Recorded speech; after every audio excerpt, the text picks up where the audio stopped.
கர்த்தருக்கு ஸ்தோத்திரம். சங்கீதம் 34.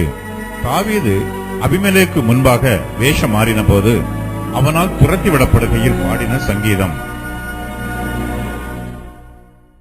கர்த்தரை நான் எக்காலத்திலும் ஸ்தோத்திரிப்பேன். அவர் துதி எப்போதும் என் வாயில் இருக்கும். கர்த்தருக்குள் என் ஆத்துமா மேன்மை பாராட்டும். சிறுமைப்பட்டவர்கள் அதை கேட்டு மகிழ்வார்கள். என்னோட கூட கர்த்தரை மகிமைப்படுத்துங்கள். நாம் ஒருமித்து அவர் நாமத்தை உயர்த்துவோமாக. நான் கர்த்தரை தேடினேன். அவர் எனக்கு செவி கொடுத்து என்னுடைய எல்லா பயத்துக்கும் என்னை நீங்களாக்கி விட்டார். அவர்கள் அவரை நோக்கி பார்த்து பிரகாசமடைந்தார்கள். அவர்கள் முகங்கள் வெட்கப்படவில்லை. இந்த ஏழை கூப்பிட்டான். கர்த்தர் கேட்டு அவனை அவன் இடுக்கண்களுக்கெல்லாம் நீங்களாக்கி ரட்சித்தார். கர்த்தரை எக்காலத்திலும் ஸ்தோத்திரிப்பேன். கர்த்தரை நான் எக்காலத்திலும் ஸ்தோத்திரிப்பேன். அவர் துதியும் எப்போதும் என் வாயில் இருக்கும். கர்த்தருக்குள் என் ஆத்துமா மேன்மை பாராட்டும். சிறுமைப்பட்டவர்கள் அதை கேட்டு மகிழுவார்கள்.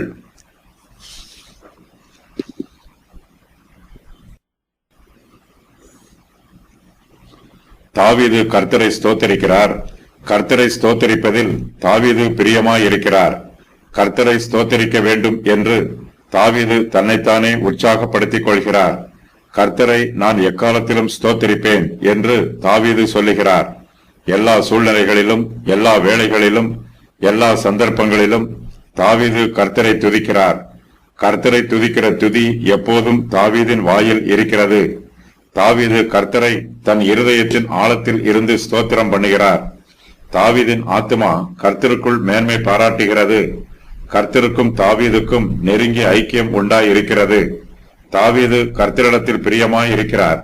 கர்த்தர் தாவீதின் நன்மைகளை விசாரிக்கிறார். தாவீது தன்னை கர்த்தரிடத்தில் பூரணமாய் ஒப்புக் கொடுத்திருக்கிறார். தனக்கு தேவையான எல்லாவற்றையும் தாவீது கர்த்தரிடமிருந்து எதிர்பார்க்கிறார். தான் எக்காலத்திலும் கர்த்தரை ஸ்தோத்தரிப்பது போல மற்றவர்களும் கர்த்தரை ஸ்தோத்தரிக்க வேண்டும் என்று அவர்களை அழைக்கிறார். அவர்கள் தன்னோடு கூட கர்த்தரை ஸ்தோத்தரிப்பார்கள் என்று தாவீது எதிர்பார்க்கிறார். கர்த்தர் தாவீதை அவருடைய ஆபத்துக்களில் இருந்து விடுவித்திருக்கிறார். தாவீது கர்த்தருக்கு நன்றி உள்ளவராக இருக்கிறார். கர்த்தருக்குள் சந்தோஷமாய் இருக்கிறார். சிறுமைப்பட்டவர்கள் இவை எல்லாவற்றையும் கேட்டு மகிழ்ச்சி அடைவார்கள். கர்த்தரை எக்காலத்திலும் ஸ்தோத்தரிப்பது தாவீதின் பழக்கம். நமக்கு கர்த்தர் செய்த எல்லா நன்மைகளுக்காகவும் நாம் அவரை ஸ்தோத்தரிக்க வேண்டும். மனுஷனுக்கு இதை கற்றுக் கொடுப்பதற்காக தேவன் செய்யும் காரியம் அற்புதமானது. ஞானிகளை வெட்கப்படுத்தும்படி தேவன் உலகத்தில் பைத்தியமானவைகளை தெரிந்து கொண்டார். பலமுள்ளவைகளை வெட்கப்படுத்தும்படி தேவன் உலகத்தில் பலவீனமானவைகளை தெரிந்து கொண்டார். உள்ளவைகளை அவமாக்கும்படி உலகத்தின் இழிவானவைகளையும் அற்பமாய் எண்ணப்பட்டவைகளையும் இல்லாதவைகளையும் தேவன் தெரிந்து கொண்டார். மாம்சமான எவனும் தேவனுக்கு முன்பாக பெருமை பாராட்டாதபடிக்கு அப்படி செய்தார். 1 கொரிந்தியர் 1:25 முதல் 31 வரை. கர்த்தருடைய நாமத்தை உயர்த்துவோமாக. என்னோட கூட கர்த்தரை மகிமைப்படுத்துங்கள். நாம் ஒருமித்து அவர் நாமத்தை உயர்த்துவோமாக. கர்த்தர் எந்த அளவில் இருக்கிறாரோ அந்த அளவுக்கு மாத்திரமே அவரை உயர்த்த முடியும். அவர் பெரியவர். கர்த்தருடைய மேன்மைக்கும் மகத்துவத்திற்கும் அளவு எதுவும் இல்லை. அவர் சர்வ வியாபகர். ஆகையினால் நாம் கர்த்தரை துதிக்கும் போது அளவில்லாத வார்த்தைகளினால் அவரை துதிக்க வேண்டும். கர்த்தரை அதிகமாய் மகிமைப்படுத்த வேண்டும். கர்த்தருடைய நாமத்தை உயர்த்த வேண்டும். நாம் கர்த்தரை உயர்த்தும் போது கர்த்தர் நம்முடைய துதிகளிலும் ஸ்தோத்திர பலிகளிலும் பிரியமாயிருக்கிறார். நாம் கர்த்தரை தனிமையிலும் துதிக்க வேண்டும். மற்ற விசுவாசிகளோடு சேர்ந்தும் துதிக்க வேண்டும். தாவீது இதை பற்றி சொல்லும் போது நாம் ஒருமித்து அவர் நாமத்தை உயர்த்துவோமாக என்று சொல்லுகிறார். தேவனை துதிக்கிற துதி அவருடைய சபையிலே கம்பீரமாய் தொனிக்க வேண்டும். சங்கீதம் 34 கூறப்பட்டுள்ள 10 கட்டளைகள். என்னோட கூட கர்த்தரை மகிமைப்படுத்துங்கள். நாம் ஒருமித்து அவர் நாமத்தை உயர்த்துவோம். கர்த்தர் நல்லவர் என்பதை ருசித்து பாருங்கள். கர்த்தருக்கு பயந்திருங்கள். பிள்ளைகளே, வந்து எனக்கு செவி கொடுங்கள். உன் நாவை பொல்லாப்புக்கும் உன் உதடு கசக்கி காத்துக்கொள். தீமையை விட்டு விலகுங்கள். நன்மை செய். சமாதானத்தை தேடு. சமாதானத்தை தொடர்ந்து கொள். நான் கர்த்தரை தேடினேன், அவர் எனக்கு செவி கொடுத்து என்னுடைய எல்லா பயத்துக்கும் என்னை நீங்களாக்கி விட்டார். கர்த்தர் நம்முடைய ஜெபத்தை கேட்டு அதற்கு பதில் கொடுக்கிறவர். தாவீது கர்த்தரை தேடினார், கர்த்தருடைய சமூகத்தில் விண்ணப்பம் பண்ணினார். கர்த்தர் தாவீதுக்கு செவி கொடுத்தார். தாவீதுக்கு ஆபத்துக்களும் நெருக்கங்களும் உண்டான போது அவர் கர்த்தருடைய உதவிக்காக அவரை தேடினார். தனக்கு உதவி புரியுமாறு தாவீது கர்த்தரிடத்தில் கெஞ்சி விண்ணப்பம் பண்ணினார். கர்த்தர் தாவீதின் விண்ணப்பத்திற்கு செவி கொடுத்தார். தாவீதின் ஜெபத்திற்கு கர்த்தர் உடனடியாக பிரதியுத்தரம் கொடுத்தார். கர்த்தர் தாவீதை அவருடைய எல்லா பயத்திற்கும் நீங்களாக்கி விட்டார். தனக்கு மரணம் வந்துவிடுமோ என்னும் பயம் தாவீதினிடத்தில் இருந்தது. மரண பயத்தினால் அவருடைய இருதயம் சோர்வடைந்தது, மனம் கலக்கமடைந்தது. இதனால் உண்டாகும் எல்லா பயத்திற்கும் கர்த்தர் தாவீதை நீங்களாக்கி ரட்சித்தார். கர்த்தருடைய பிள்ளைகளாகிய நமக்கு கர்த்தர் அநேக நன்மைகளை செய்கிறார். கர்த்தருடைய பராமரிப்பு முதலில் நமக்காக கிரியை செய்யும். அதன் பின்பு கர்த்தருடைய கிருபை நமக்குள் கிரியை நடப்பிக்கும்.